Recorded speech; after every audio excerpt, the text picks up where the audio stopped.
Hello, hello. This is part two. This is part two because part one crapped out. Part one crapped out, and we're now in part two.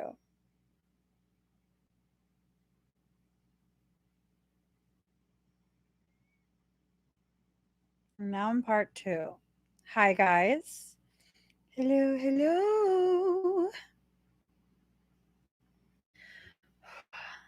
So, we were talking about some really amazing things. And then what I was saying was this: if you start the work on yourself and that self love journey right now, by summer, you're going to be in a field of sunflowers. Sunflowers are the people who, during times where there's no sun, there's no light, they face each other. They can help you to get through all sorts of different things. These are your people. This is your tribe. Okay? These are your people. This is your tribe. So, this is something where if you begin the work now, oh, and that looks like Foxglove. Hold on, let me see. Foxglove. What do the flowers look like? Yep. These flowers looks like yellow foxglove. Digitalis purpurea. Um,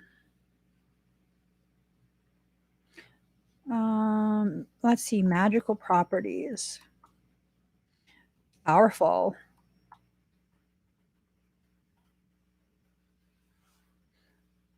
It lures fairies into your garden. Let's see. It's a baneful herb. I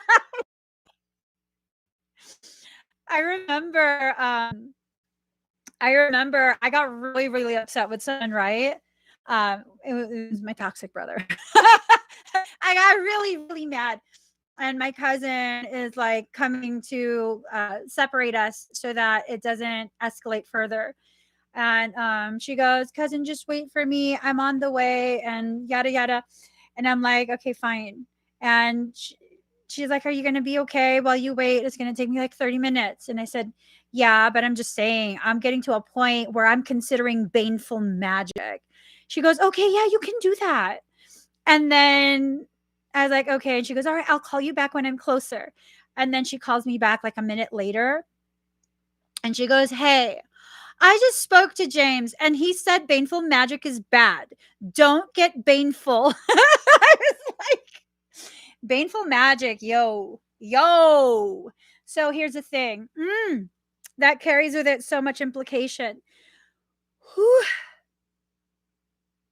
All your magical allies, they will be intermixed with the sunflowers of your life. They will be there to defend you, to protect you, to help you, to love you. All of these different things. That's what you're invoking. That's what you're bringing to you. This really, ooh, this really, really powerful thing. Hold up, hold up, hold up. Um,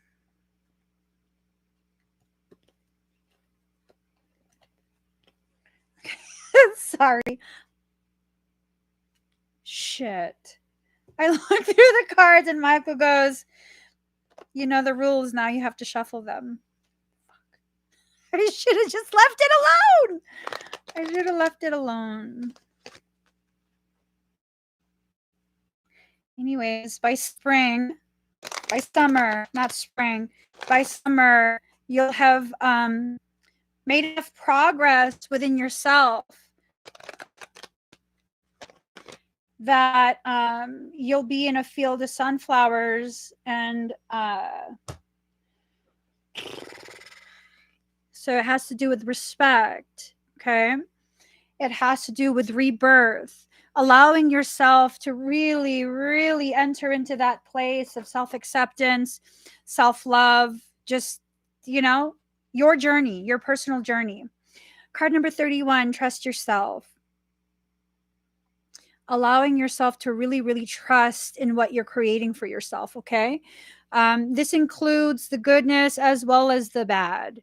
You have to allow yourself to enter into this place of trusting your journey, trusting what you have intentionally or unintentionally created for yourself. How the events in your life and your reaction to those events are the very things that are ushering along, ushering forward, bringing back to you the types of connections, the types of environment experiences that you need. Okay.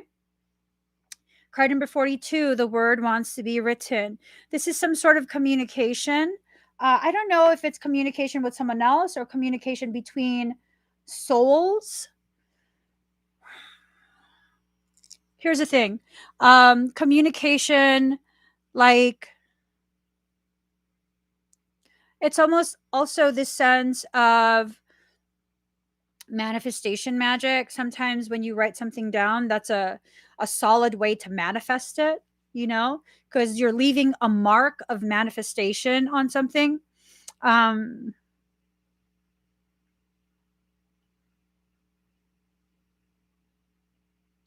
But it could also mean that you're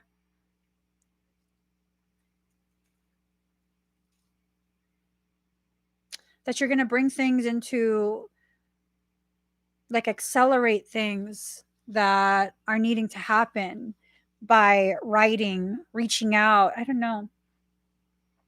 Card number 25, release a dark wound, let love live. Let love live. Let just let go of whatever it was that rotted, whatever it was that began to decay, whatever it was that hurt you so much. It's like a sense of loss, because if things are decaying, it's no longer what it is or what it was. It's becoming something else. It's becoming this thing that, like, it's transforming. It's a type of transformation. Card number 34, in the world, not of the world. Here, see, you're holding on to this version of you that's just no longer. In reality, there's so many other parts of you. There's so many other things about you and your life that you need to explore. Just so many. So many. Hold on. It's a weird sense that's creeping up. It's like a very weird sense that's creeping up, and it's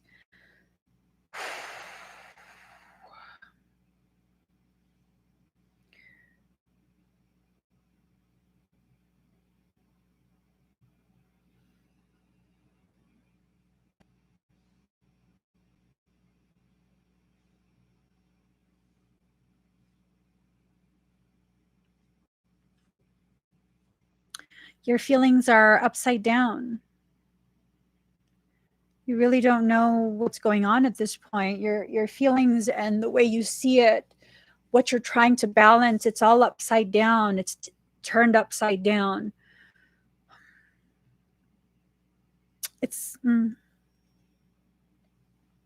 you've been getting harsh with yourself. Are you repeating another cycle? Are you going back to another cycle?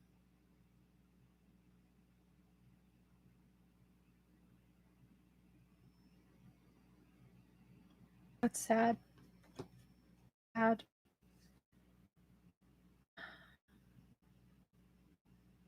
So I think I probably have to find Cody at this point. His mom is saying, like, the cycle's repeating. The cycle's repeating. I don't know what I would do though. Like, what would I do? I don't know. Card number 29, seeing the true you. Just really allowing yourself to see the truth of who you are. Sometimes the best way to see yourself with clarity is by looking at your shadow, because it's in that shadow that you see the truth of who you actually are. The shadow, Your shadow aspects, it's not your evil parts. It's not. That's what society's teaching you. It's not. These are the parts of you that are the most powerful, to the degree that society does not give you permission to embody these things, because then it makes you harder to control. These are not things that you have to be ashamed of. These are things you need to allow to come back home to you. Okay? I don't think she's looking for Cody. Yeah, I don't think she's looking for Cody. I wonder if that's her you know, I wonder if that's her way of getting him whatever messages she wants to say. But I mean, it's like this thing of like,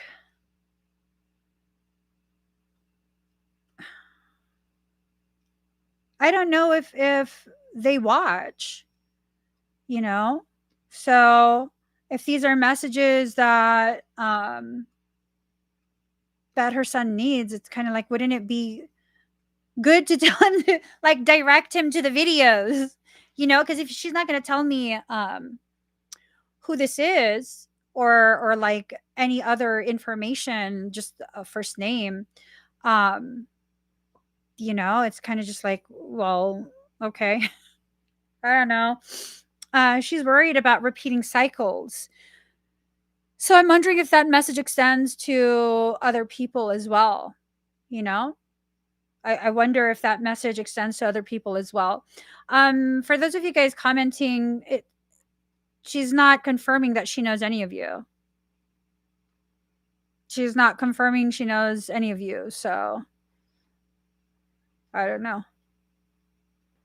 I'd like to think that if it's one of you guys who are commenting right now, she would like acknowledge that.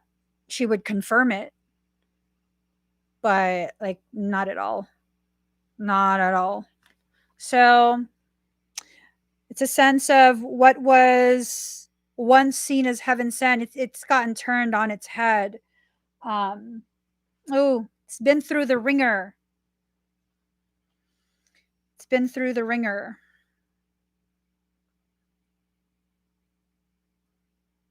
So if something's being put through the ringer, that means it's just been washed. And I mean, do we wash clean clothes? No, we only wash what's dirty. It's like dirty laundry.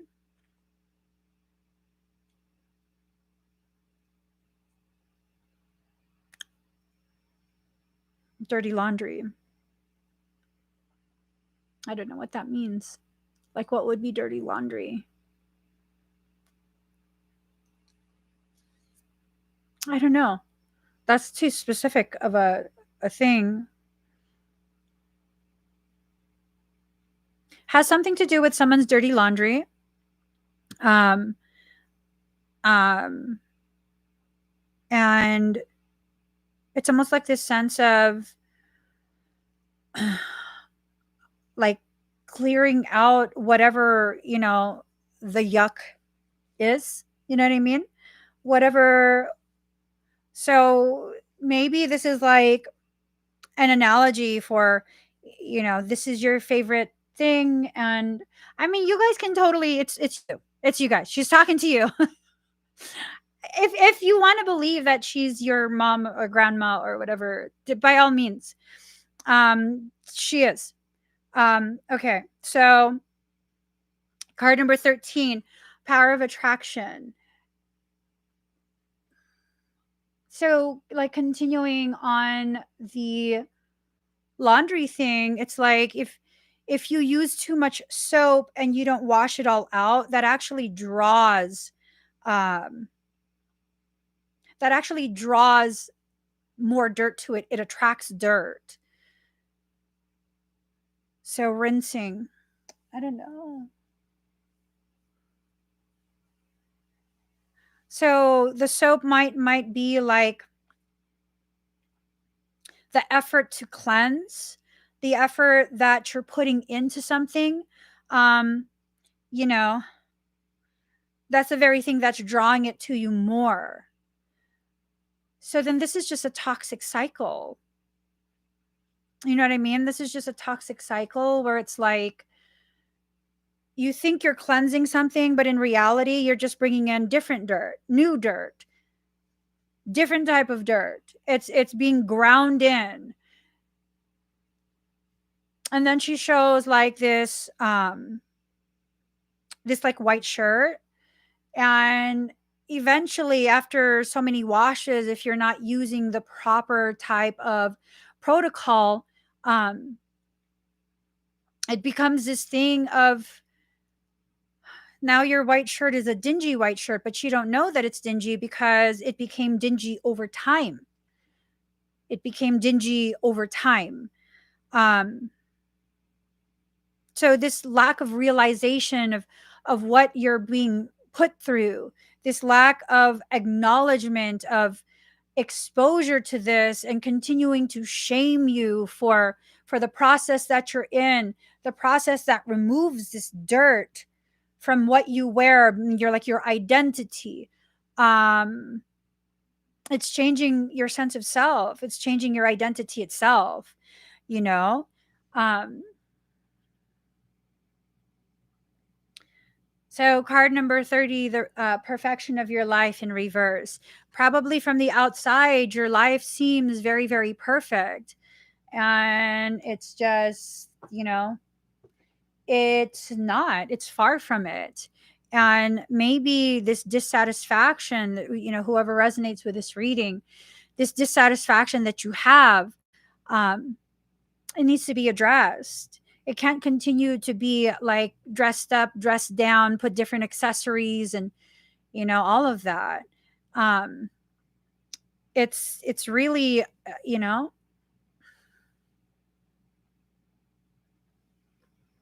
card number 32, faith in the process.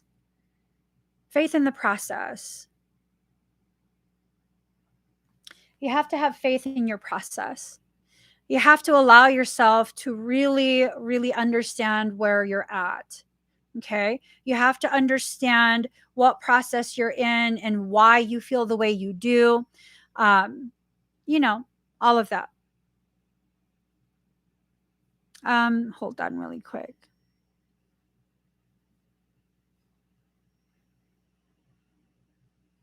Let me just find something.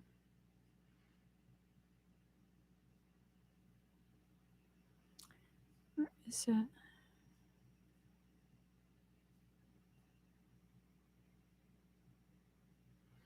Um,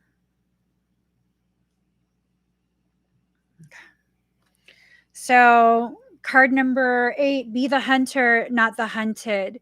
And, this was in reverse. So it's like constantly giving, giving, giving, constantly allowing yourself to be depleted and never allowing yourself to be refilled. And I think a lot of that has to do not just with the fact that for some of us we overgive, but especially for the fact that we've stopped trusting our gut.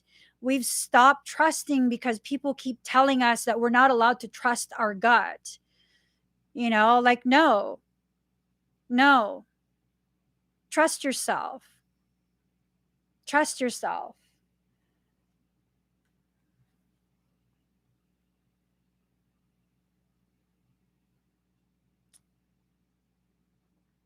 I don't appreciate constantly being told that I don't know how to read. I can read what people write. I can hear clearly what ethereal beings communicate.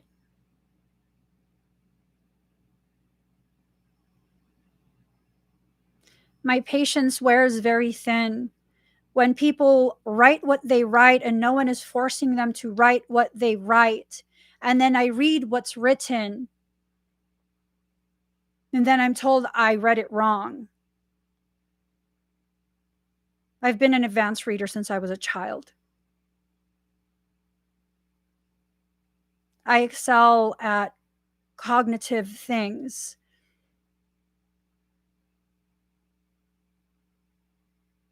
Understand how disrespectful it is. It's a form of gaslighting.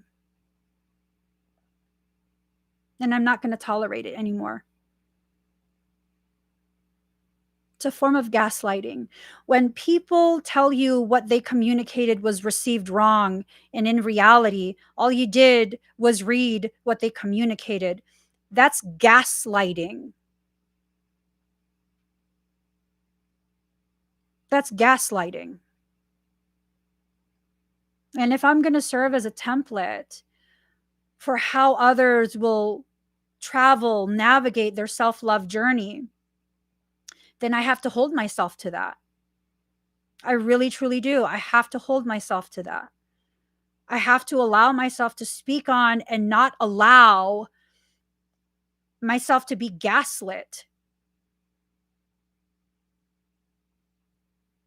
And this is not the first time, second time, third time, fourth time.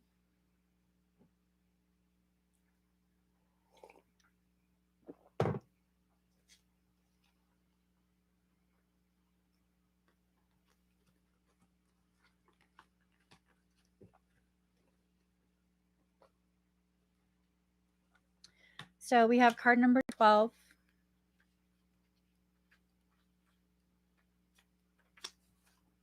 Black Moon Lilith, mystery. In revenge and in love, woman is more barbaric than man is. In revenge and in love, woman is more barbaric than man is. Okay?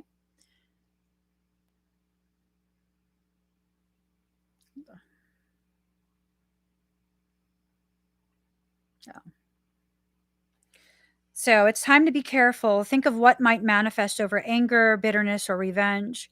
What have you worked so hard for may collapse. When you allow people into your head, when you allow people to gaslight you over and over and over, just because the words that are gaslighting you are done in such a way where it's like, oh, this is supposed to be read in a soft and gentle baby voice. No, no, no. Stand your ground. There's no need to be excessively angry. There's no need to be excessively aggressive. And if that's the case, don't be. Stand your ground, speak your truth, and remove access. So this card represents soul expansion and cosmological awareness, the force in aloneness and the path of the individual. It's about your journey. It's about your path. And that's that. It's a beautiful thing that these live streams benefit you guys as well. Key there is benefits you as well. People have wondered for some time, and I've explained several times, they want to know, why do I only do readings for Pisces? Because that's the part of me and my life that I need to work on. My Piscean energy is what I need to work on. These readings, for the most part, are readings that give me communication for certain aspects of my life. And I simply share that space. I share the messages because us Pisceans, us empaths, we usually go through very similar lessons. We usually have very similar triggers, very similar types of struggles. And as a Piscean, as an empath, I always guilt myself into allowing the continuation of access to me by people and situations that just so regularly drain me, consistently draining me, consistently like, I read what I read. No, you didn't. Oh, no, you didn't. No. No. I've reached the threshold. I've reached the threshold. As someone who is a human being as well, there are certain things that I just can no longer tolerate. You, as a human being, Have you recognized what those things are that you can no longer tolerate? Because if you're consistently drained, if you're consistently exhausted, if you're consistently fighting with yourself about, how other people affect you, why are you still allowing it?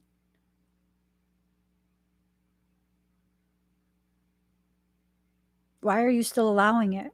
And then comes this secondary process of like, oh my God, am I just in a bad mood? Was that excessive? Was that mean?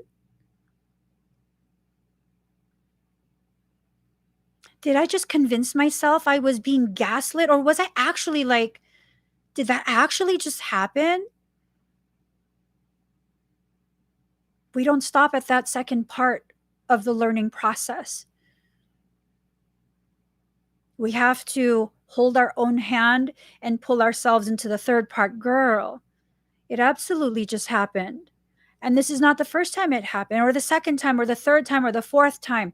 While live, after the live. How many times does it still need to happen and agitate you before you're going to understand this is a need? I need to end that access.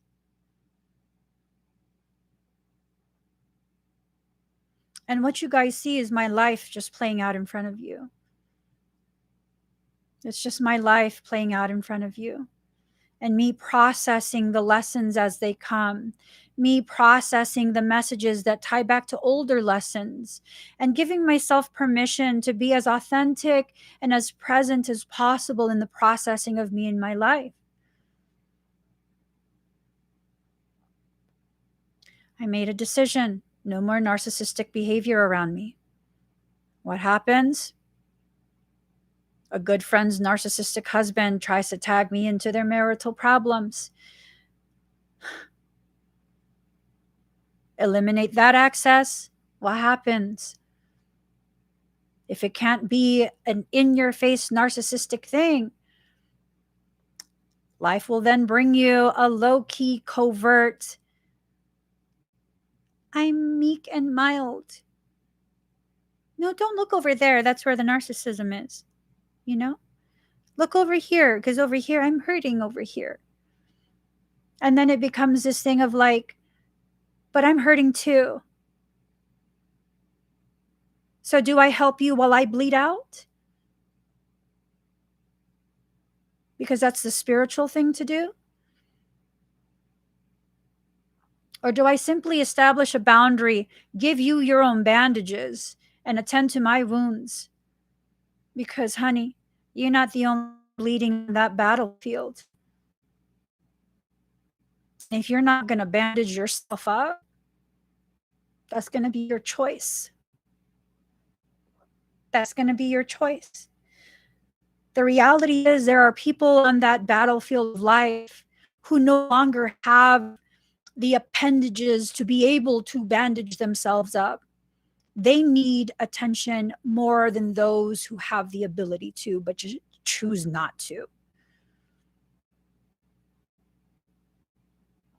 And that's kind of where it is. That's where it is. Like, am I angry? No, I'm over it. I'm over it. I'm over it. I'm changing and I'm growing and I'm developing right before your eyes. And who am I becoming? A better version of myself. One that realizes I don't have to bleed for you to prove to you anything. Because you don't. You don't have to bleed for other people to prove anything for them. And if that's what they require, what are you doing around them? What are you doing around them? This place that we've created together is powerful, not because it will coddle your fears. This is the place where you can see yourself clearly. This is the place where you can see very, very clearly how crooked the makeup is because the mask is coming off. This is the place where you're asked not to wear a mask, where you're asked to hold yourself accountable for all the ways in which you are the one co-creating a lot of the struggle in your life. There are certain types of people that I come across. The first type will swear up and down consistently. They hate drama. Oh my God. They hate drama. They're usually the ones that take pleasure in other people's drama and spreading it around. I have yet to meet a person who consistently tells me, oh my God, I hate drama. I'm so against drama, but doesn't revel in witnessing and sharing other people's drama. And then there's another person that I consistently come across. Everyone's just so mean to me. Even my friends are mean to me. Why are they your friends? I love them and I really just I want to help people and they're just mean to me.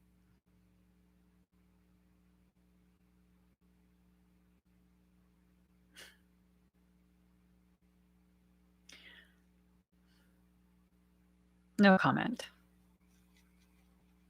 No comment. If you allow yourself to observe both types of people long enough, you'll see everything that you need to see. And everything that you need to see will confirm why you should not connect, why you should avoid, why they should not have access. I mean, unless you're into that kind of thing. You know what I mean? If you're into that kind of thing, then, you're into that kind of thing. But just know that means you're into toxicity. And you probably are your sunflowers, That's okay if they're your sunflowers, just not my thing. Ooh, notification. Choose right for you. We made it easy. I love when my phone just keeps like validating, like, keep going, girl, keep going. Excuse me. Boundaries are not boundaries if they're not enforced.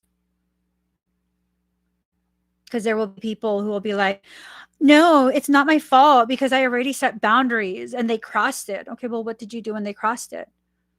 What do you mean? I set the boundary and they crossed it. What don't you get? Well, I don't get what happened afterwards after they crossed it. What did you do? Well, but I'm not supposed to do anything. That's a boundary. They're supposed to stay on the other side. Well, then you're just doodling in the ground, honey. You're not setting boundaries. You're doodling.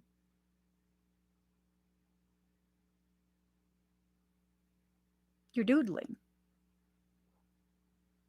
If I set a line in the ground and you cross it, I got a machete. Your toes are gone. I don't got a machete.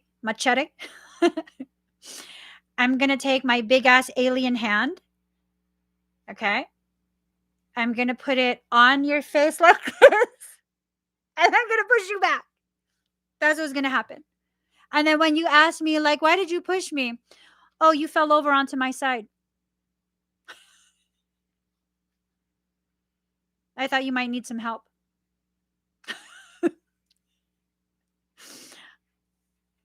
I'm sorry. Did you lose your balance? You fell over onto my side. You okay now? Yeah. See that line right there? Don't cross that bitch. Gandalf at the gate of boundaries. I'm just saying, you want to be a Balrog, don't make me get my stick out.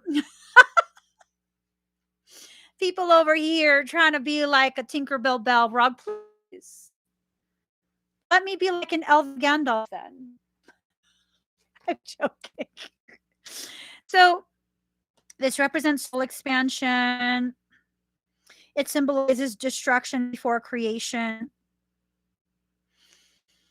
That's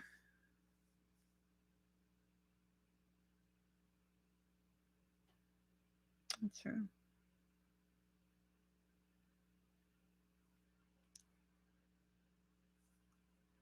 Oh, this is important. Y'all ever heard me say the term demon whore? DWS, demon whore squad? Don't join that team. Don't purchase a membership to that, please. So listen to this. Most of us recognize Lilith from the Hebrew myth as a first wife of Adam. Lilith also appears in folklore in medieval Judaism as a rebellious first wife who refused to submit to Adam and, enraged, fled to the Red Sea, an area of mystery and danger. There, Lilith procreated with other spirits, giving birth to demons. Later, Lilith became a succubus, appearing to men at night, sapping their strength and causing wet dreams and impotency. So that's the thing for some of us. We're married to our toxicity. We are the first wife of our toxicity. And because we didn't want to submit to the healing process, we fled from it and then turned ourselves into a succubus. Someone who just sucks the energy, the life force. Y'all, as empaths, as Pisceans, you have to be careful of the human succubus and incubus. You have to. These energetic vampires, they come in all sorts of different forms. They have all these different storylines. Some of the storylines are true, some are not. And they come with all of these different reasons as to why they are not to be held accountable for their life choices, and you have to help them. You have to heal them. They come with all of these different compliments, and it's making me itch. It's really making me itch. It's making me itch. It is a learned behavior. It's a trauma response. But just because you have trauma does not mean I need to be traumatized right along with you. I'm not talking to you directly, Carmen, but that's how I see it. I'm at a point where I'm no longer willing to allow myself to be traumatized right along with you just because you carry trauma. Leave the baggage at the door. If you're going to come into my house, my spiritual house, leave the baggage at the door. Bruh, don't carry that through my house and unpack it in my living room. And that's the thing. When we see it as that analogy, we begin to understand the gravity of what we do. Like, would you go to someone's house to visit for lunch and carry like 4 huge suitcases and unpack them in the living room? No, we wouldn't. No, we wouldn't. But as empaths, it's almost like when someone does this in front of us in our spiritual house, we're like, oh, let me see if I can clear a shelf. I'll fold those for you. No, just leave it. It's okay. I'll fold those for you. Tell me where I lied there.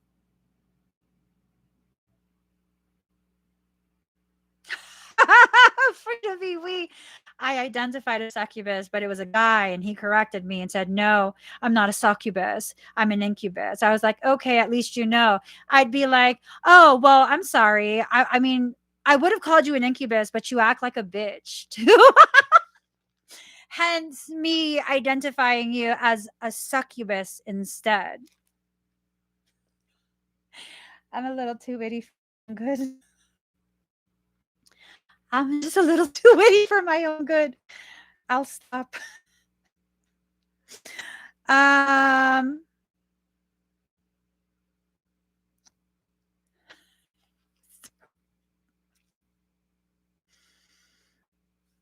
Okay. So,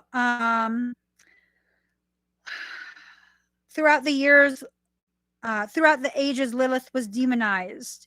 She's a feminine force of command and strength. She represents the powers we hold in secret. So it ties into this thing of like trying to play like the maiden in despair, the maiden in distress, when in reality, like, oh, see, people are demonizing me.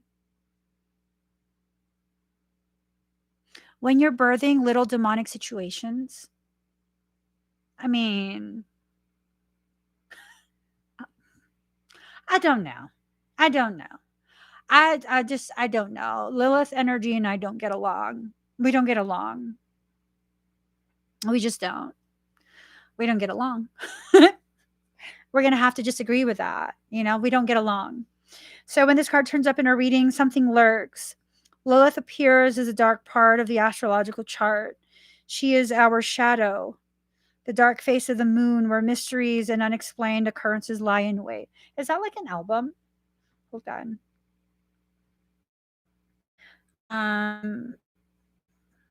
Cody's mom's like, you should listen.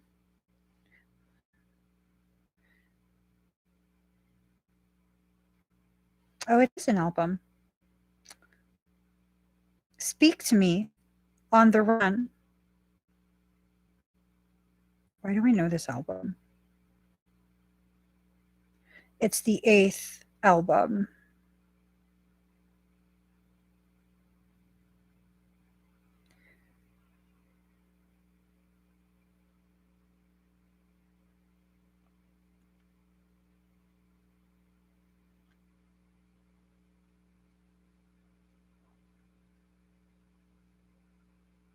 Can I see your face?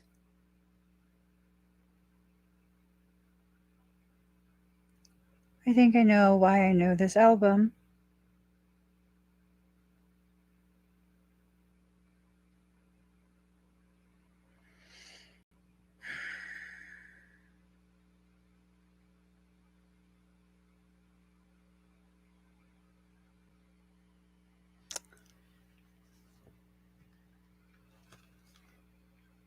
So, this card indicates a call to wildness, even subversion. So let me see. It's not a good time to give in, even when the path seems a rough one. There may be a tendency to isolate and focus on feelings of revenge. This energy is muteness and aloneness.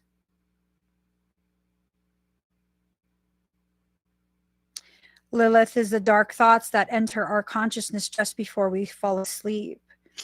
It's just female rebellion. It can represent an angry mother, an enemy, or an embittered woman, or even a stalker or a scorned woman.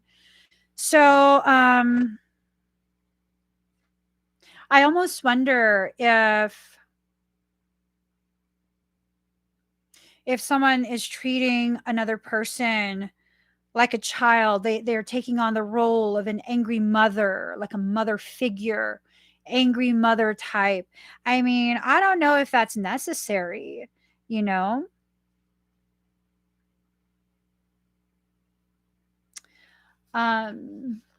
Yeah.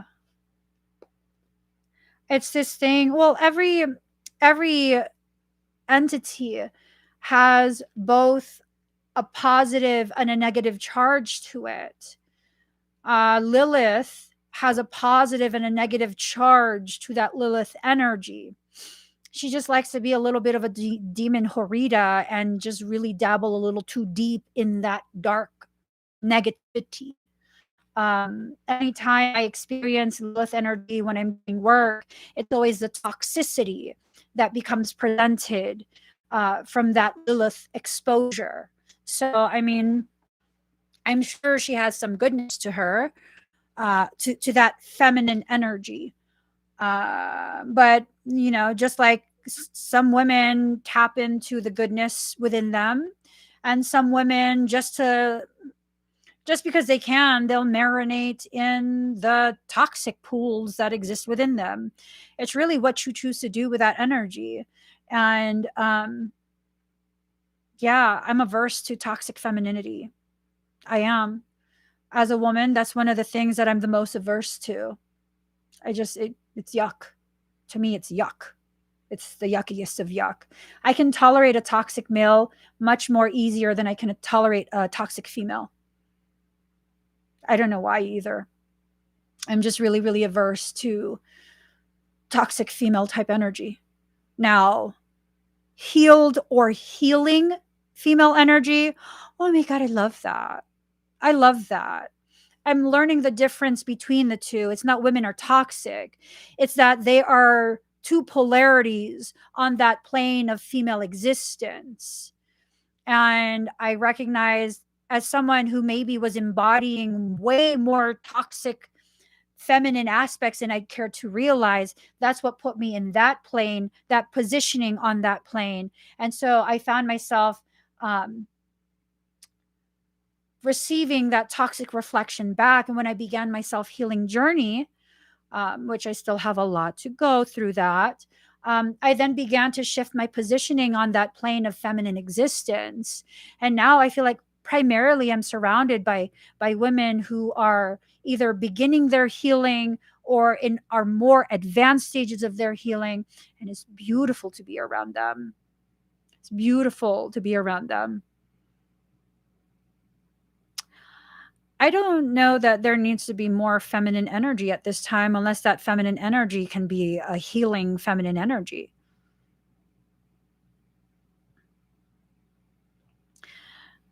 So more femme energy probably needed at times, yet had good feels before with her and know when which side is needed. Submissive more can then masculine strong, not so liked by huh? A lot of the men that I have in my life or know have no desire to be an authority. See, that's the thing. This is what I'm trying to get at. We position ourselves on these planes of existence based on what society is telling us, based on what society is telling us is good and bad. I've met way more women who want to be the authority because they have something to prove. And I've met way more men who are really just not interested in any of that. They're really just like, they want to live. They want to live and just, have a good life, have fun, and whatever it is. They're not interested in telling other people what to do and all of that. It's about understanding, quite possibly for the first time, toxicity exists for both genders. It's not an all or nothing. And when we make these generalized statements, I don't know. So this next part, through Lilith, we discover creativity and the beauty that can exist in the darkness, as long as we keep our own demons in check and under our rule. So it's like we're identifying reflections of our own internal demons, and then we're projecting it as though it doesn't belong to us, as though it's someone else, some other group. It's our own toxicity that needs to be addressed. And it's not that, we're just making it up. It's that I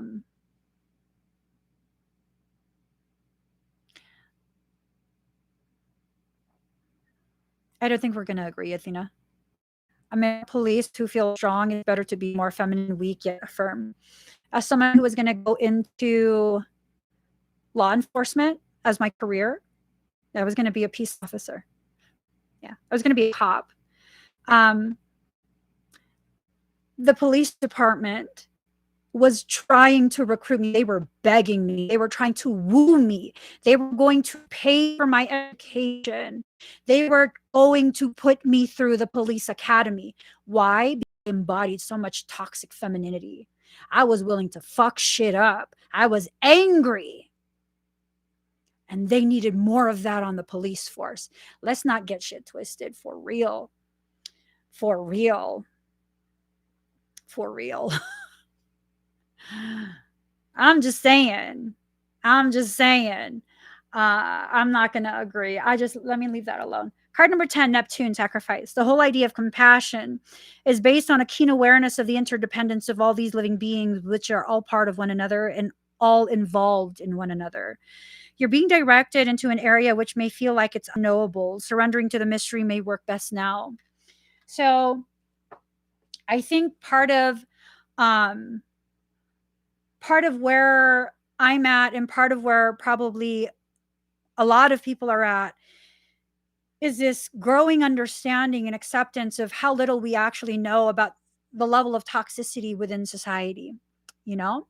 that level of toxicity that exists, and being able to navigate through that, shedding the programming that's been installed because of all of these different things that we watch and we're told. And it's like we want to buy into these roles that we're told we're supposed to play. Like women are supposed to be stronger and this and that, and men need to be more sensitive. But when a woman is assertive and speaks her mind, that's not acceptable. When a man cries and taps into his feelings, that's not acceptable. It's like you have to do this, but only when I say and only when I'm comfortable, or it's unacceptable. And anyone who doesn't like believe the same pre-packaged, purposely gift wrapped so you can't open it and check first type of packaging, if you don't accept that, then you're a bigot, then you're small-minded, then you're this and that. And no, I'm just free thinking. I'm observing the behaviors of the people in the environments that I exist within. And I'm thinking for myself. I'm thinking for myself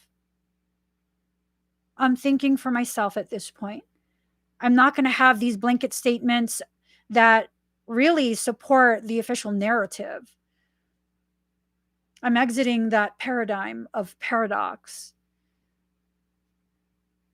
that mental matrix. Yeah, I'm good.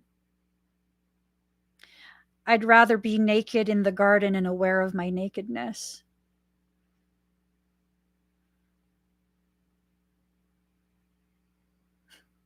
How about you? I'd rather be aware of how naked I am in this garden of truth, where I know nothing will harm me, where I'm aware of what might upset my stomach, where I'm aware of what will nourish me, than to hide in the bushes with fig leaves tied together to cover up my most sacred parts.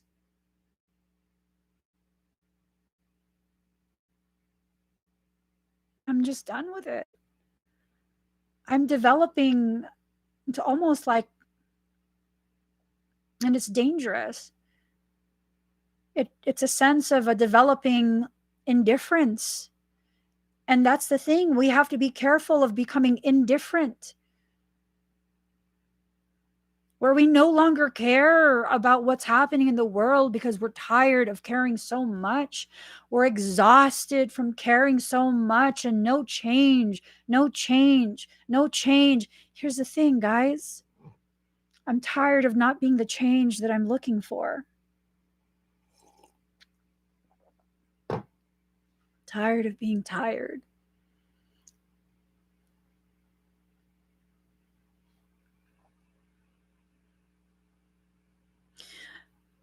Neptune is placed in a chart where we are most inspired, but also an area where we deceive ourselves. We're inspired for change, yet we haven't taken the steps or even made the decision to be the very change we are so desperate for.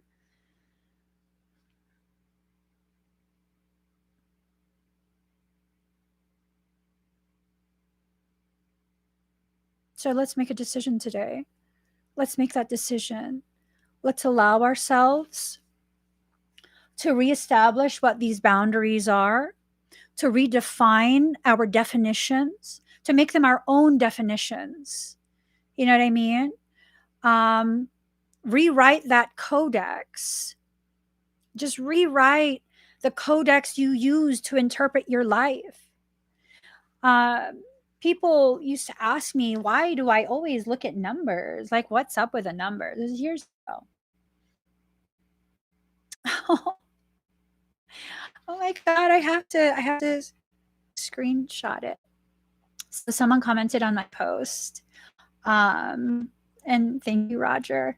Beautiful words and thoughts from a beautiful soul. Thank you for everything you say and do. 6 minutes ago, 9/20/12/6/6. 9 plus 2 is 11. 9 being the number of divinity raining down on you all the wisdom that you need. 2 being the number of guidance. 0 being the number of point of origination. You're being guided back to your point of origination with a beautiful reminder that you're already on the first steps of your journey, represented by the 12. And then 6 is the self. This is me. I'm a cup. I'm an empty cup waiting to be filled by the 9, divinity itself. And now 9, 21, 12, 6, 7. Same message. God source is guiding me back to that point of singularity, that point where I unify my parts, that merger point where I allow myself to go from a duality into a totality. 12, I'm on the first step of my journey back to me. The number 6, 7 minutes ago, it's complete. It's complete. The instructions are complete. It's received and integrated. It's complete. I am complete in myself, speaking my truth, finding the positioning of my voice,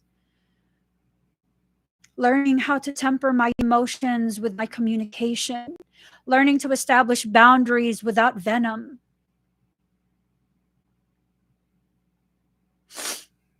It's just this beautiful thing. It's this beautiful, beautiful thing. So, for so many, Neptune is a source of many trouble since this card indicates escapism as well as beauty. And this is me no longer willing to be home, no longer willing to escape. What's your percentage at, Angela? One of the things that I hate about iPhones is that, 99. Sorry. One of the things I hate about iPhones is that they don't show you percentage. So it feels like I'm not getting the full message. So let me look at my notifications. Okay. Let's get another message from Soul. 22, 38. Y'all, my notifications are crazy. 38,147, 733, 222, 22,286, and 31. The whole story plays out as it should. 11, 12, 13, 222, 6864. I'm just saying, I gotta screenshot that. I gotta screenshot it. Look at this. Look at, oh shit. Sorry. Ooh. 48 degrees in Cupertino.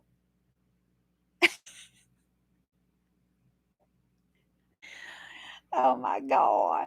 Oh my God. Like, my notifications are insane.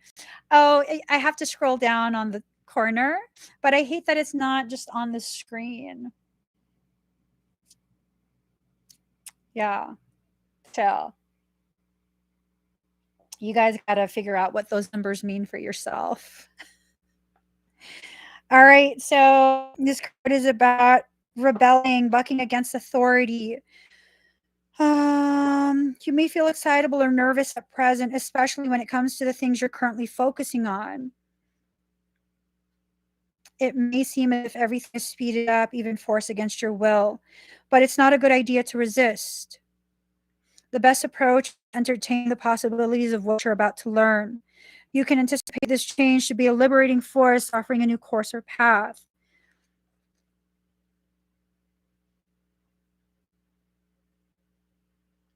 Okay.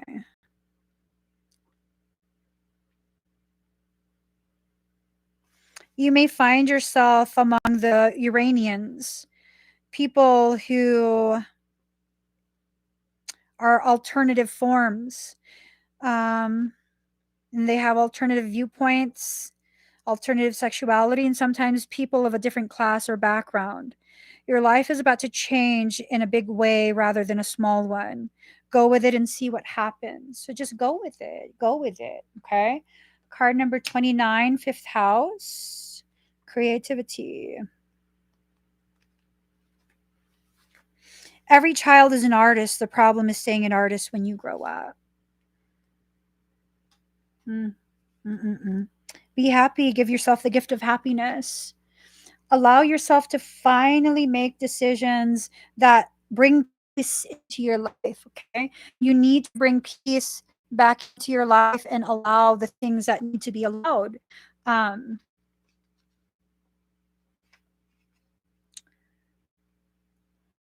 As children, we allow our imagination to know no bounds and we indulge in creative performances. This part of the chart, it also rules over romance, especially the beginning stages.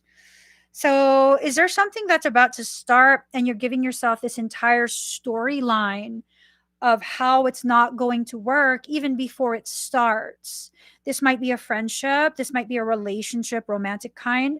This might be a new type of connection with family. When the fifth house brings romance, we also enter into a kind of playfulness, a sensual joy that happens inside the playground of adulthood. This card turning up in a reading indicates that you've created or will begin to create something to be proud of, something that will bring others joy.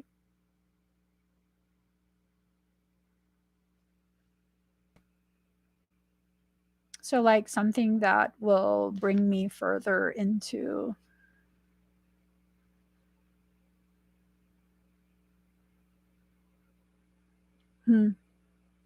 Okay.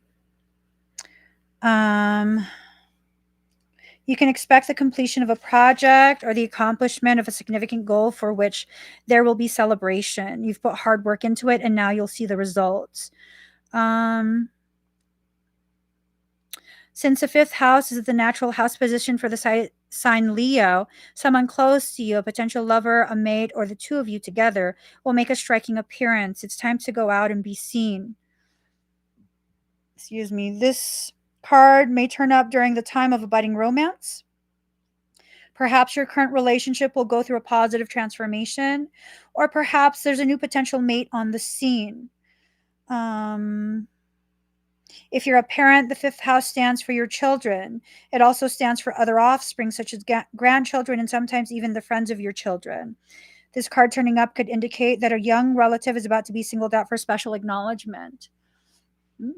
I like that.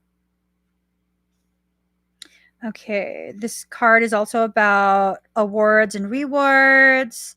It could indicate a depression or the slowing up of energy or the feeling of being stuck. It's all about finding joy and self-expression with promise of a jubilant return to childhood. It can denote a carnival-like atmosphere where life becomes a three-ring circus, but in the best possible way. I'd say someone's coming into my life and being added to my circus. I'm adopting someone. Oh my God. Someone's going to be joining my three-ring circus. Joke's on you. I have 6 rings in this circus. Make it 12. Oh my gosh. Yeah. Someone's going to be entering and it's just going to be like an amazing carpet ride. Magic carpet.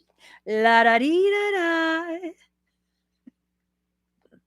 Magic carpet. La da dee da da. Okay, let me quit. Card number 42, South Nodes. This is something karmic, obviously. This is something that ties into past lives. Karma, when properly understood, is just the mechanics through which consciousness manifests. This represents a karmic point in our chart where certain matters must be discharged or cast off. Moving on towards greater things.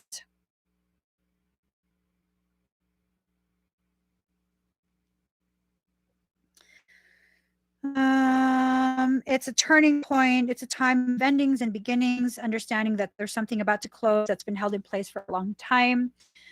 Familiar ways will end, ushering you forward in new ways and through different developments. You are ready to step out of the rut and align yourself with a higher vision. It has a lot to do with this turning point. Ooh, oh, that's not a turning point. I've waited 100 years.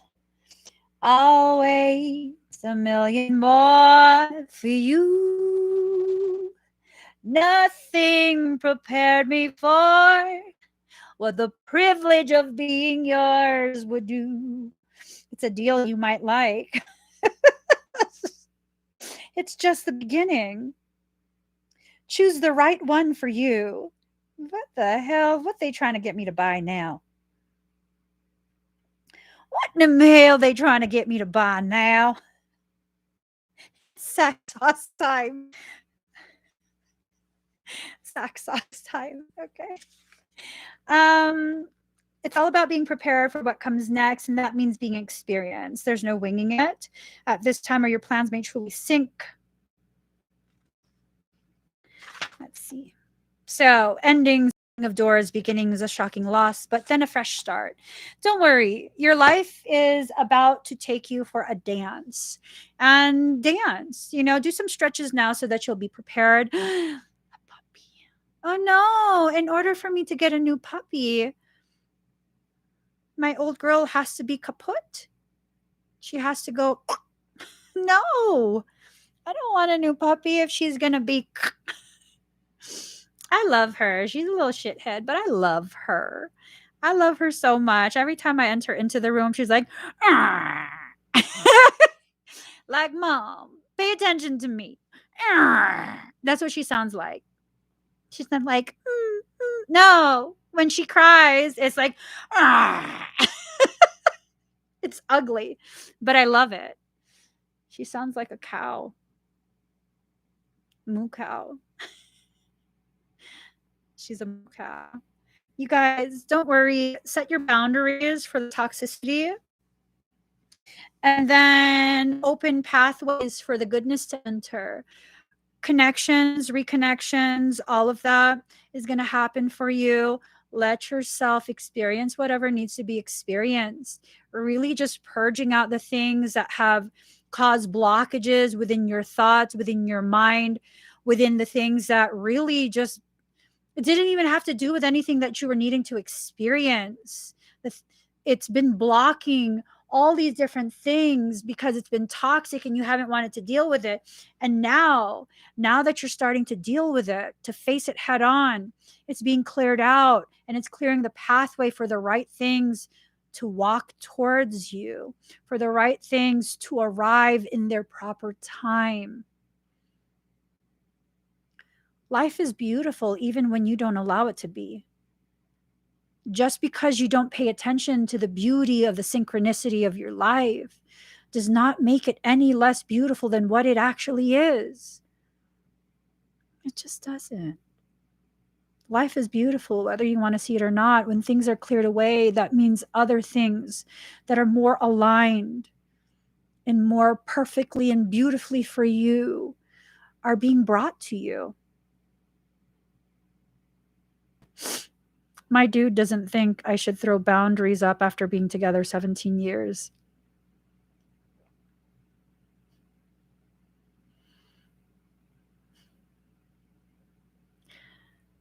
Over 20 years here, and my boundaries are ever changing. My boundaries change day in and day out. And yeah, I'm very thankful that my husband flows with it. He flows with it like a water sign. He just flows with it. It's just, he flows with it. And it's a beautiful thing to read something like that and be reminded of how lucky I actually am to be loved in the way that I am. It's a really beautiful thing. And because his presence is something that's really just so accepting of everything that is me and connected to me and the things that I'm learning and growing through and all of this stuff, what ends up happening is I lose my fear of going through the things that I have to go through, because I know his presence in my life is not a conditional one. Like, we can get through whatever we choose to get through together. He has the capacity to be able to see and be present and hold space, or be present and be very vocal about what he likes and doesn't like. And then it's kind of just like, it is what it is. It is what it is. It's very healthy. It's good. It's nice. I finally started setting boundaries after 27 years, and he left. So then he respected you. So then he realized you now understand what you deserve. And he honored that with a realization that he's incapable of giving you that. Shift the way you see it. You weren't rejected. You were finally truly valued at the degree that you need to be, at the level that you deserve. And, he might have had a little tantrum as he was leaving. He might have said or acted in a mean way. Had nothing to do with you and your boundaries, and everything to do with his realization that he, as he is, and what he's capable of, is not going to be enough for you. I'd say that's stepping into your power. I'd say that's stepping into your worth and allowing it to truly mature, ripen, and blossom. Not just blossom as a beautiful flower, but allow that flower to then bear fruit. I wouldn't be surprised if you're growing an orchard in your heart. That's beautiful. That's beautiful. Very, very beautiful. I'm sure it hurt, though. I'm sure there was an elevation and a distorted perception of, oh my gosh, what if I did the wrong thing? What if I said the wrong thing? Should I have just stayed quiet? No. He did everything exactly as it was supposed to be done. He did everything the way your soul instructed, as did his. And now you're prepared to receive what you're actually worth from someone else, if you so choose, or from yourself when you're ready. The type of love that we need to have for ourselves is a type of love that's so profound, it puts all other types of love to shame. And no, you don't have to learn to love yourself and master loving yourself before you can be worthy of being loved by someone else. I am evidence of that. I am absolutely evidence of that. My soul made a plan for me to be loved by a man capable of loving me in the way that I didn't even think I deserved right from the start. And it's not about luck. It's all about soul's planning. That's what the soul planned. And I needed to be exposed to that depth of love, unconditional love, from an early young adulthood, so that I can better be prepared for the work that I'm going to do in my down the road adulthood. It's taken me over 20 years of being immersed in that type of love to even begin my self-love journey. If you think you're weak or messing up and you're behind because I'm over 40 and I'm just learning how to love myself now. 40 is not old. It's properly seasoned, slow roasted. 40 is not old. 50 is not old. 60 is not old. 70 is not old. Old is decaying mindset. I'm never going to be old. My body will age. My mind won't. Every year, every event, every circumstance that I go through, it brings me that much closer to the truth that I knew in my childhood, to the things I was born knowing. I'm growing in reverse. It's a beautiful thing. It's a beautiful thing. You guys need to start shifting the way you see yourself, your journey, your perception of your age, your responsibilities, and, all of these different types of roles that you have to play. I'm more of a teenager now than when I was a teen. For real. I am more of a teenager now than when I was a teen. When I was a teen, I was so focused on living through obligation that I wasn't actually living. And now I'm like, we should go shooting tomorrow. Or maybe later today. Don't you have what, dishes? That's fine. It'll still be there. Don't you have what, that? Yeah, no, that'll still be there when I'm done. I'm gonna have fun first. I'm gonna play some pew pew. I gotta go, guys. So please give this video a thumbs up. If you haven't already subscribed, please do subscribe. Turn on that notification bell. Join me when I'm live. You guys, love yourself to the degree that you can actually feel that love. Or you're actually celebrating yourself now. Not celebrating yourself to rub it in other people's faces, but celebrating yourself because you're happy to be you. Knowing that as you are right now is enough, but there's always still room to shift and adjust and expand your awareness, expand your capabilities, all of that. It's truly limitless. Start acting like it. Believe it, act it, live it. I gotta go. Please give this video a thumbs up. If you haven't already subscribed, please do subscribe, turn on that notification bell, and join me when I'm live. Bye, everyone.